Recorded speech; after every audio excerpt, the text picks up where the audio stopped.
চট্টগ্রামের মিরসরাইয়ে উদ্বোধনের আগেই রাতের আঁধারে বিএনপির কার্যালয় ভাঙচুর করেছে দুর্বৃত্তরা।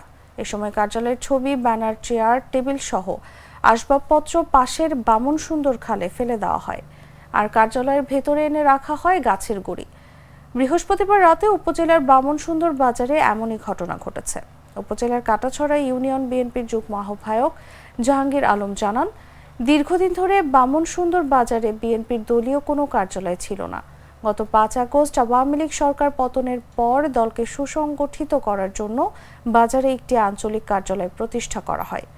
বৃহস্পতিবার সন্ধ্যায় কার্যালয়ে বিএনপির প্রতিষ্ঠাতা শহীদ প্রেসিডেন্ট জিয়াউর রহমান, দলের চেয়ারপারসন বেগম খালেদা, ভারপ্রাপ্ত চেয়ারম্যান তারেক রহমানের ছবি টাঙানো হয়। নেতাকর্মীদের বসার জন্য চেয়ার, টেবিল, বৈদ্যুতিক পাখা সংযোজন করা হয়। শুক্রবার বাদ আসর কার্যালয়ে আনুষ্ঠানিকভাবে উদ্বোধনের কথা ছিল, তার আগে এই ভাঙচুরের ঘটনা ঘটে।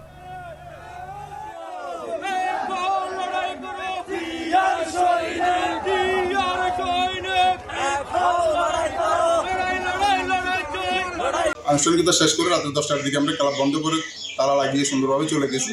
পরক্ষণে সকালবেলা আমাদের কাছে ফোন আসছে যে আমাদের ক্লাব ভেঙে ছুড়ে আমাদের ক্লাবের যত আসবাবপত্র ফার্নিচার ছিল সবগুলা খালের মধ্যে ফেলে দিয়েছে।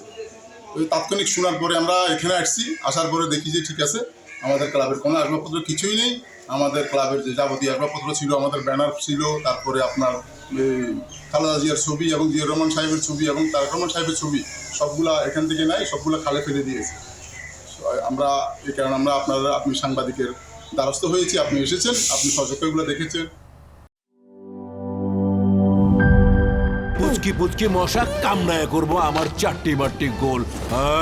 মশা মার।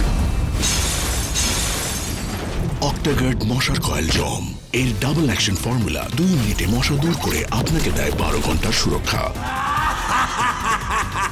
পড়ছে জম, মশার খেল খতম।